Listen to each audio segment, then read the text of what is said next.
Hello everybody. So today I wanted to talk about all that occurred last year within the realm of therapy.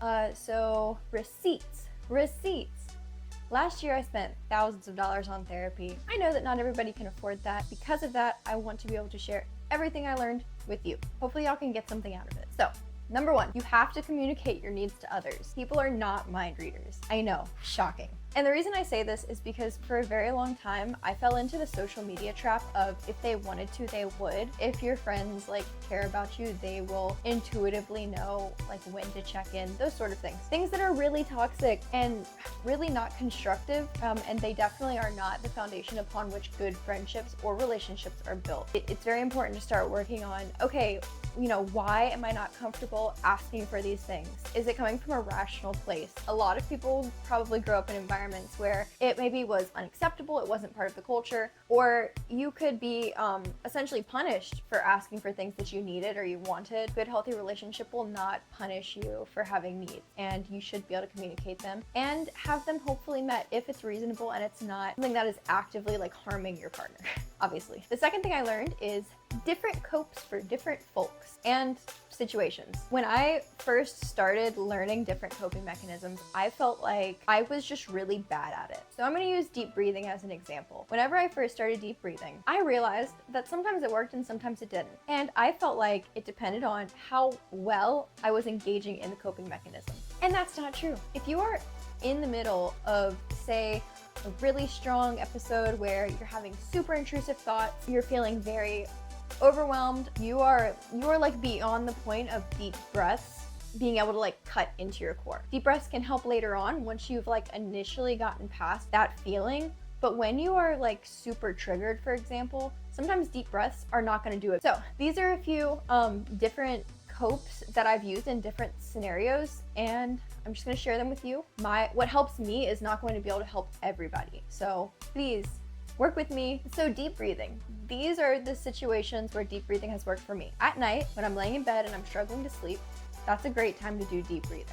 In a parking lot. So before I take off driving, before I go into a place of business, when I'm in that transitional period, a parking lot is a perfect place to do deep breathing. And in the bathroom, which you don't really want to think about the bathroom as a place to be deeply inhaling and exhaling. But listen, when push comes to shove, you gotta do what you gotta do. So if you are, mid panic attack and deep breathing is gonna be helpful, I've found that the bathroom is a nice quiet place to get that out. There are probably worse places. Yeah, there's plenty of worse places. Temperature therapy. I guess that's what it's called. I don't know.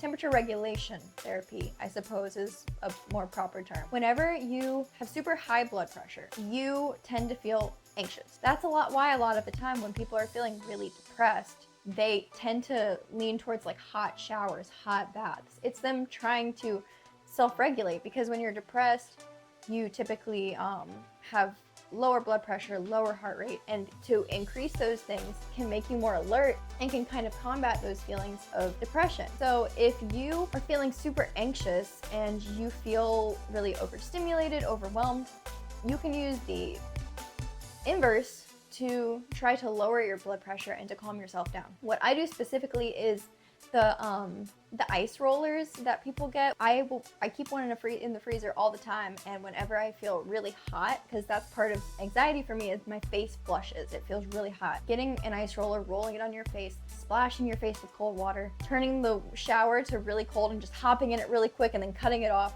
shocking your body with that cold, and regulating your temperature can kind of trick your body into doing the things it needs to do, so that you're oh, okay, I'm doing better. Physical activity at home is very underutilized. People typically want to take it to the extreme, or they feel like they have to do a full workout routine. When people say oh, exercise for your mental health, it'll make you feel better. Literally, girl, just stand up, do 5 to 10 jumping jacks really fast. If you have a jump rope, do 5 to 10 whatever you call it, loops of jump rope. Do that really quick. Jogging in place for 5 to 10 seconds. Just something high intensity and short. Okay. Something high intensity and short bursts like that.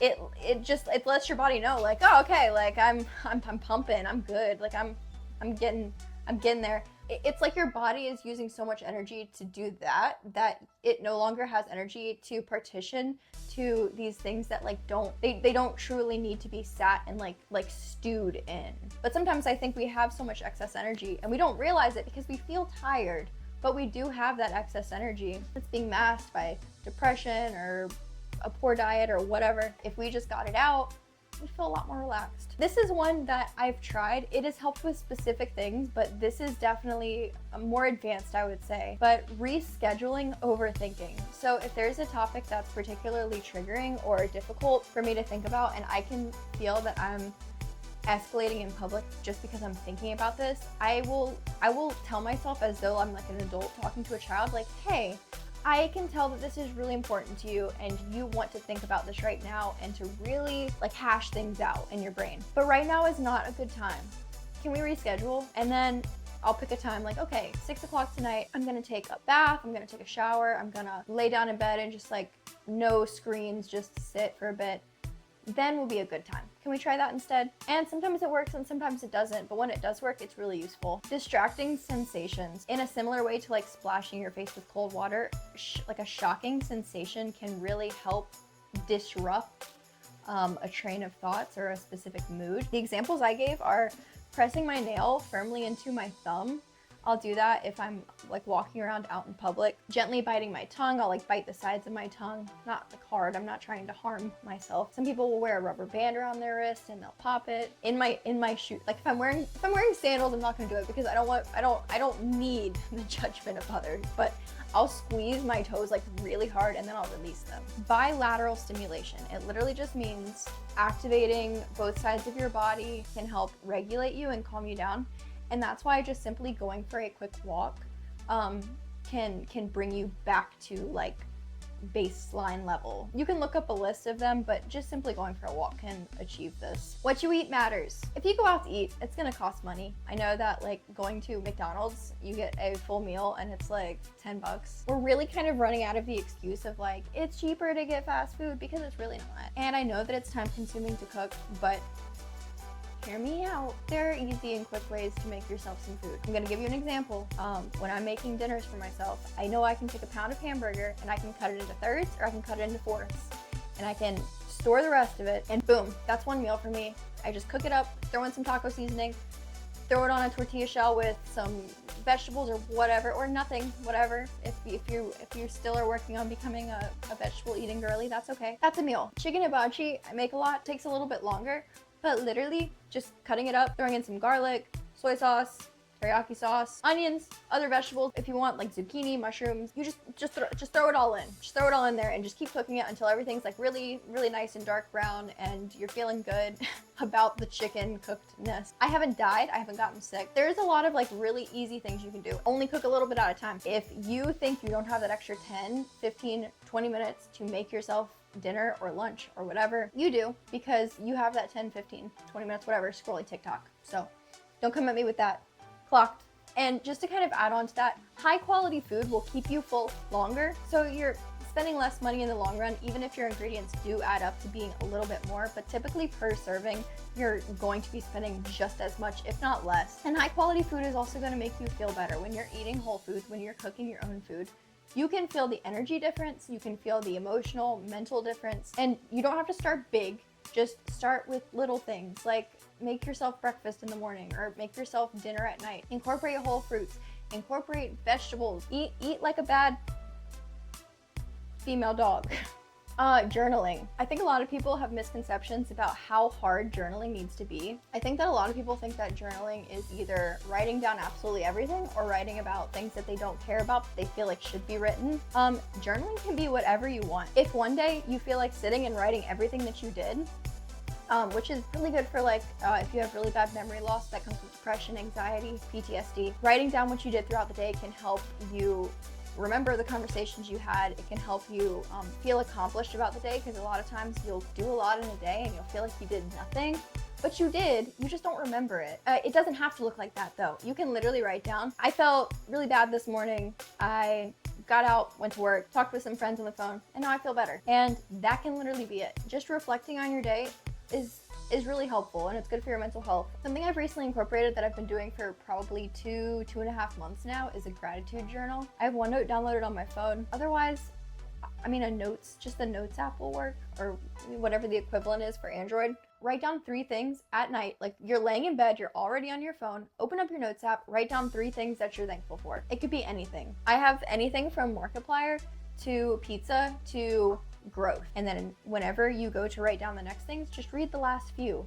As you're like writing them, or after writing them, read the last few and remind yourself, these are all of the things that I am so lucky to have in my life. You have to sit in complete silence and stillness in order to hear your body telling you what it needs sometimes. A lot of us get this feeling of, oh, I want something, I just don't know what it is. And the issue is, we have the capability to recognize that, understand it, but because we're often so overflooded, overstimulated with media, we aren't able to hone in on that natural ability to figure out what it is that our body is asking for. Breaking difficult tasks down doesn't have to make sense to everybody else. Whatever works for you, works for you. Don't let anybody tell you otherwise. For me, when I do laundry, I have to individually sort the type of clothing. So like, I'll take them out of the dryer, lay them on the kitchen table, and then I'll drape the categories of clothing over the back of